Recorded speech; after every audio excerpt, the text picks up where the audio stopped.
Hi all, this is Maria Clark at Sweet Willow Designs and welcome to my studio. Today's project is this really pretty mandala dot painting on this blue background, and I'm using my design set that I have up in my Etsy shop, and in that set there are 3 separate designs that you can use as guides for your dot painting or coloring or just plain doodling.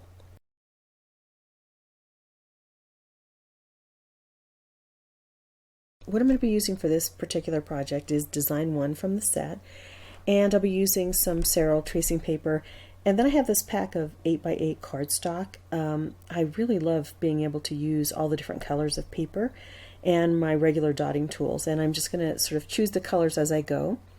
So in kind of sorting through the stack, I think this pretty blue, this deep blue is going to be a nice background. So I will take my design, and these will be this set of 3 is in my Etsy shop, and I'm just going to take off the excess paper so I have something manageable to work with. And this particular traceable is 7 inches, so it'll fit perfectly on an 8x8 canvas, or in this case paper. I just find the center, and then I'm folding that so I can get the center of the make a hole so I can see the center, and I'll place that on my paper, and then I'll use some of that tracing paper, and it's just a matter of then tracing the lines. And once I get that all traced, I do, before I take the tracing paper out, just make sure I've got everything covered, and you can see what a nice image that makes for you to follow with your dot painting. So I'm going to start in the center, and I'm going to use primarily yellows and oranges with this piece, and I'll throw in some green, but I have my 7/8 inch dowel, and I'll just draw up a center and smooth that out with one of my dotting tools. And then I'm going to be using my smallest dotting tool to go around and just create some rows of dots in the center, because this is going to end up being sort of like a sunflower type look with this particular pattern. So just keep adding rows until I get the number that I'm looking for to fill in that space. And then I'm using the lightest shade of yellow, which is called Banana Cream, and I am just dotting that first section of petals, and I'll just follow along and do my dotting around that outline shape. I'll go back in a little bit later and start to fill in with some other larger dots to give it a little bit more interest and depth.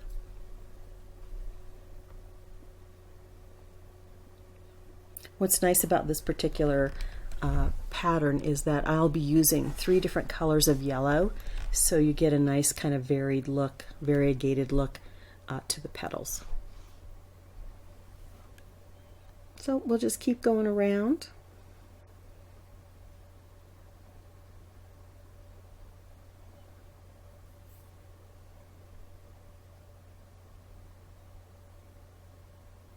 Keep going around until we have that all dotted.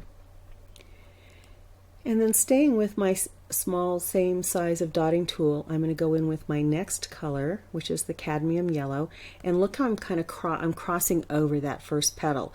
So this is going to be an interlaced design, and I'll go all the way around with the cad yellow on that second row of petals.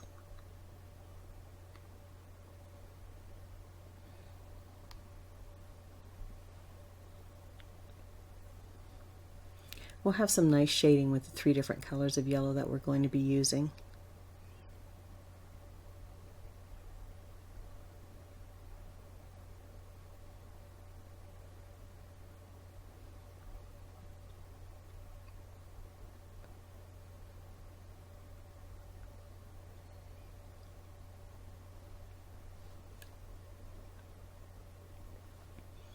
Okay, for the next row, I'm going to use a little deeper yellow, which is a saffron yellow, so heading more towards the orange now, but it's still in the yellow family.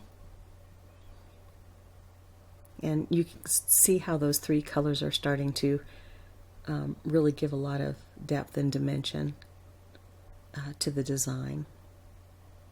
I really like being able to use this sort of this traceable, kind of similar to using a stencil, but I'm just drawing the grid marks, of course the line marks on my piece of paper here. I don't often use a lot of paper, but I'm really liking having the flexibility to use all the different types of paper that are available. So I like that, that stack of paper. There were a lot of pretty colors in there for background choices.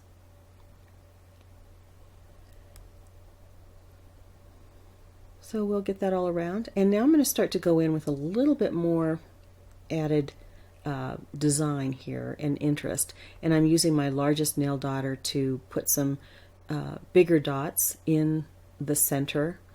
And I'll do the same kind of pattern for each of the petals in the corresponding color.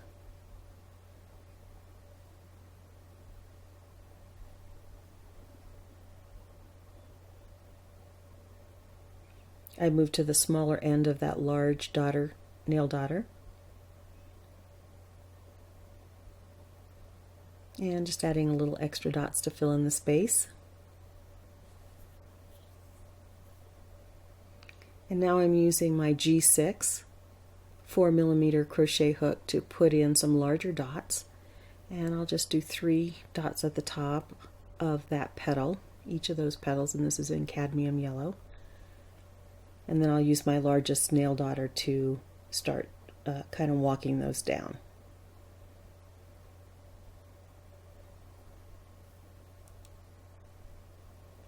I really like the way this design kind of crosses over, the petals cross over each other.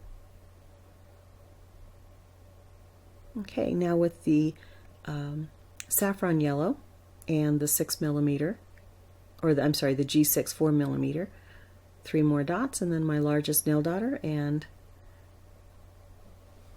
we'll finish up on this row of petals.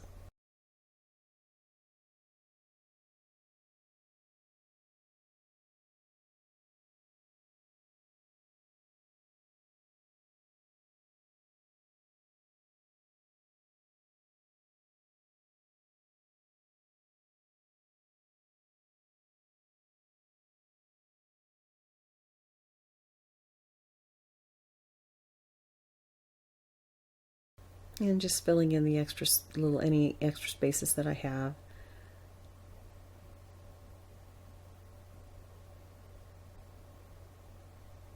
Okay, and now I'm adding on the outer row of petals. I'm using my largest nail daughter to add another row, and you can see I did that in the saffron and then also in the cadmium yellow.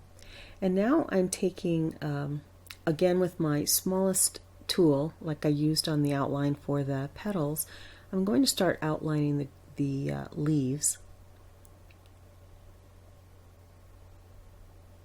And I'll be using a color called Foliage Green, and do that on each one of those leaves. And now I'm going to use that sort of swish stroke to make the center part of my leaves and give it a kind of more of a leaf-like look. You could dot in here.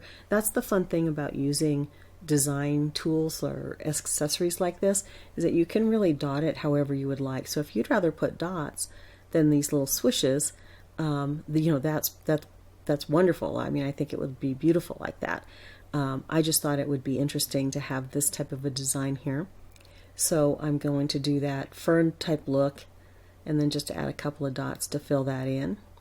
And then I'm going to go in with my smallest nail daughter again and add a few more dots to fill up the spaces.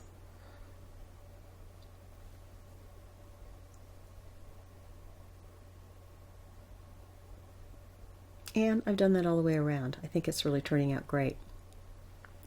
Now I'm using a color called Festive Green, and in this particular pattern there's a little bit of a border that goes around the petals and in between the leaves there, so I'm just filling in that space. And now I'm going in with a color called Spice Pumpkin and the G6 4mm, and putting 3 dots to define that next row of petals. There are very few tools that I used in this one, really. The 5/8 inch dowel, the nail daughter, and the G6. I do use a slightly larger tool as I start to put a little more definition on this row of orange, or these sections of orange.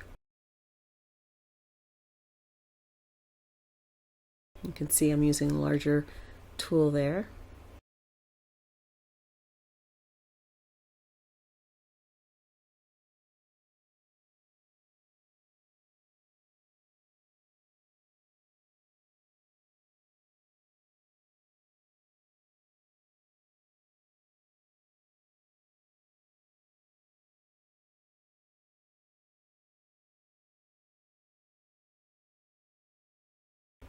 Alright, I'm going in with my nail dotter and just adding a few more dots to just kind of fill in spaces. And now I'm back to the Festive green and going around with another color of green around those initial leaves that I put in, using the G6 4mm and then my largest nail dotter to give that section its shape.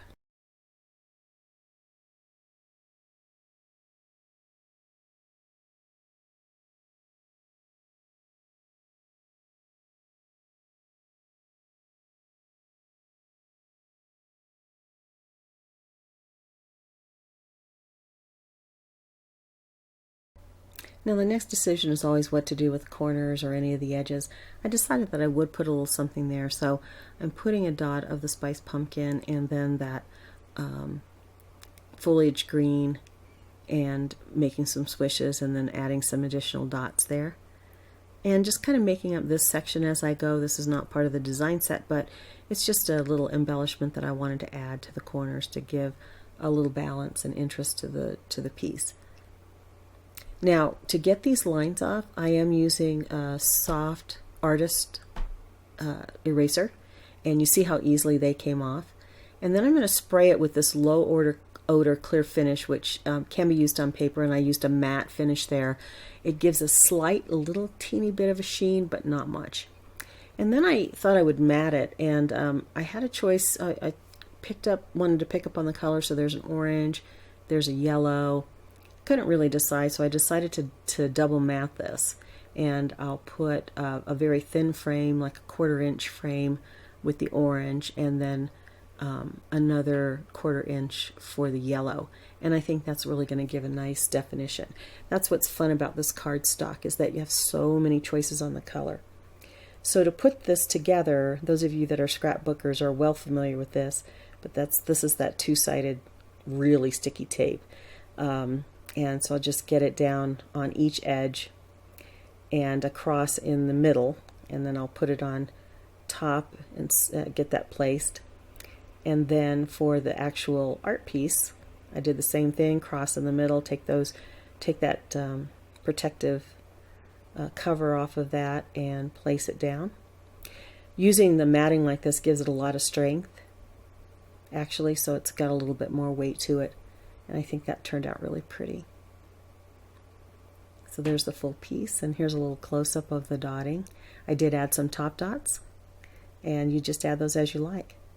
I hope you enjoyed this project. I want to thank you for joining me in my studio. Take care.